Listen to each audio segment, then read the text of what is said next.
Hi everybody. Today we're going to talk about function machines and function notation. You will need just this sheet of paper for today's notes, and we're going to go ahead and refer back to the Sneetches video.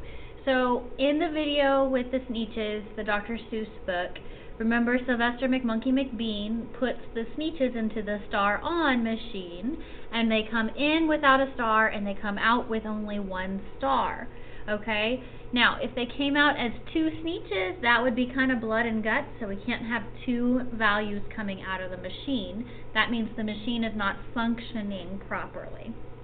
Okay? So a function in math can be thought of as a machine, just like the one that Sylvester McMonkey McBean was using. That is a machine, so it can be thought of as a machine. That's what goes here. That assigns one output to one input. Okay? So a function can be thought of as a machine that assigns one output to one input, meaning when it goes into the machine, it can only come out as, here's our little machine, it can only come out as one thing. It cannot come out as more than one thing. Okay? Alright. So there's a couple of vocabulary words we need to look at. So just like you have a name, just like in the Sneetches video we had a star on machine and we had a star off machine, function notation has a name. So the name of this function is going to be f of x. That's the name of the function. The name is f. Okay? So it could stand for the furries, or it can stand for like how many fish there are, like the fish bowl, or whatever. Like if you're comparing more than one thing, you want to give it a name, just like you have a name. Okay? Now, here's parentheses. The x is inside the parentheses, so that's going to be the input. That's what we put into the machine. Okay? X is the input, what we put into the machine. Okay? Now, function notation, that's just a fancy way of saying y equals. So if I say f of x, I'm saying, here's my function, and what comes out of the machine is equal to, it's just a fancy way of saying y equals, okay? F of x.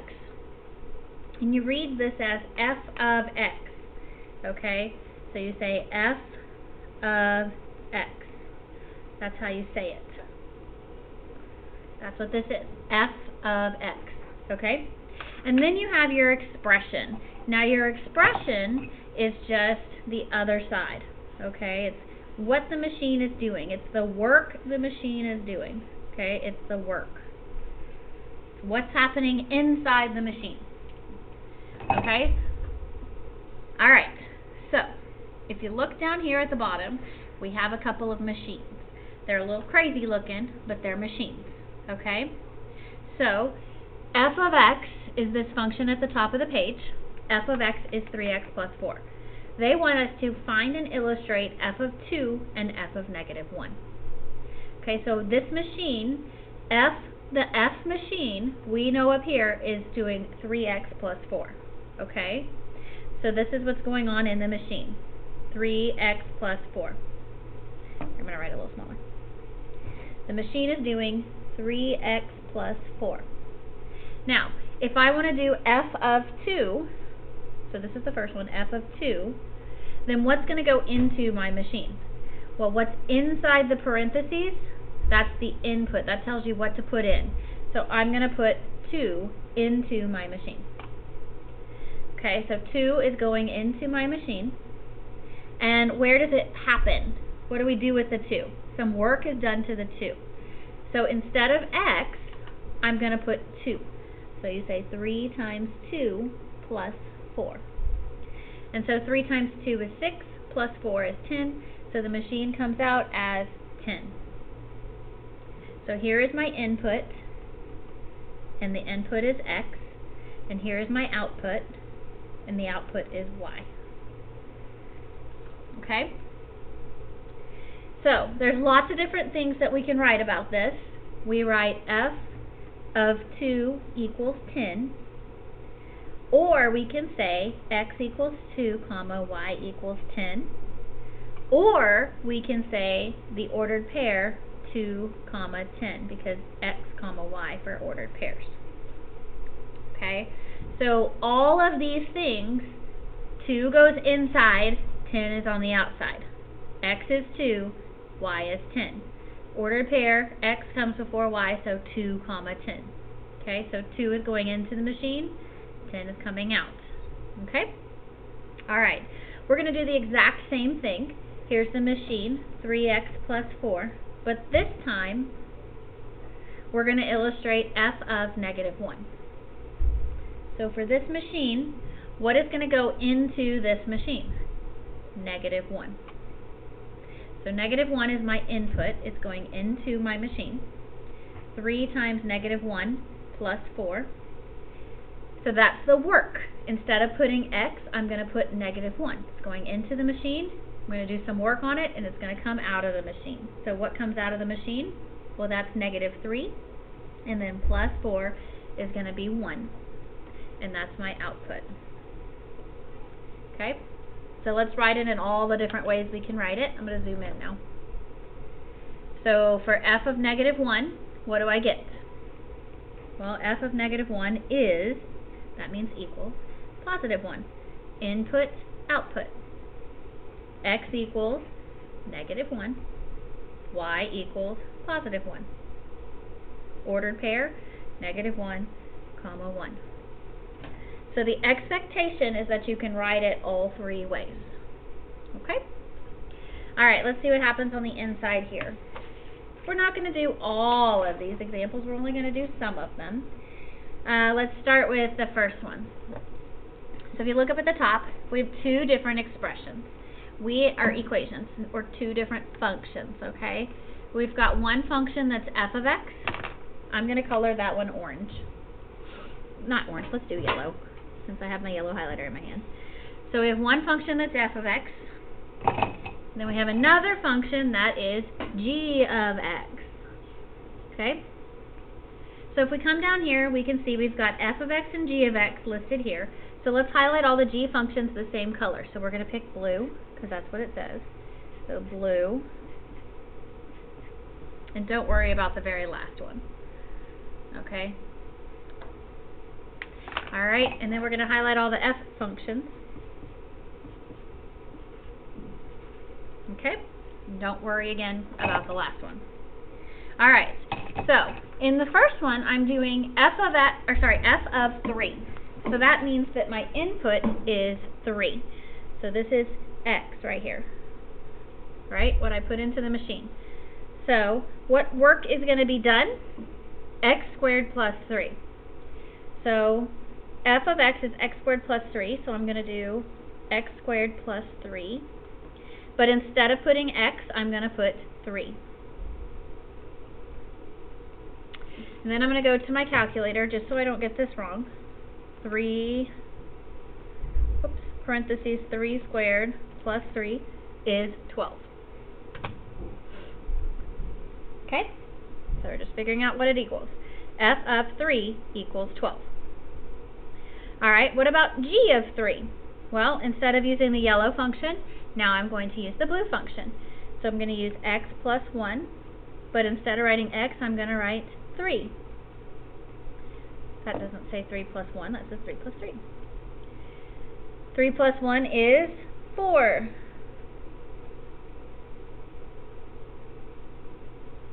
Okay? Alright, next one, f of negative 2. This first function is going to be f, so we're going to use it because it starts with an f, the name up here. Okay? So x squared plus 3. And remember, if you notice up here, I've been putting parentheses around whatever the x is that I'm replacing. So I'm going to put parentheses around this x, but not around the squared part. So this becomes negative 2 squared plus 3. So I'm going to type it on my calculator.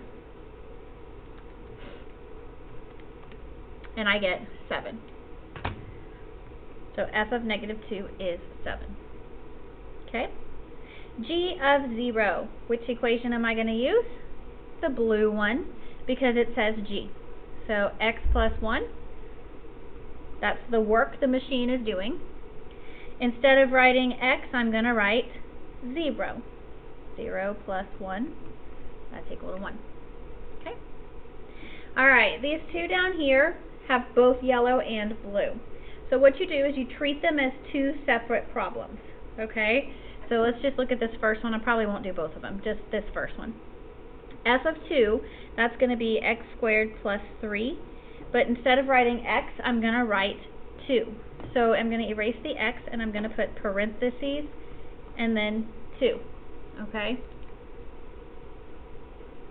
Okay, so I did 2 squared plus 3, and then I'm going to add on the g of x1. So g of x is blue, so I'm going to say x plus 1. But instead of writing x in this second one, I'm going to put a 1 in there.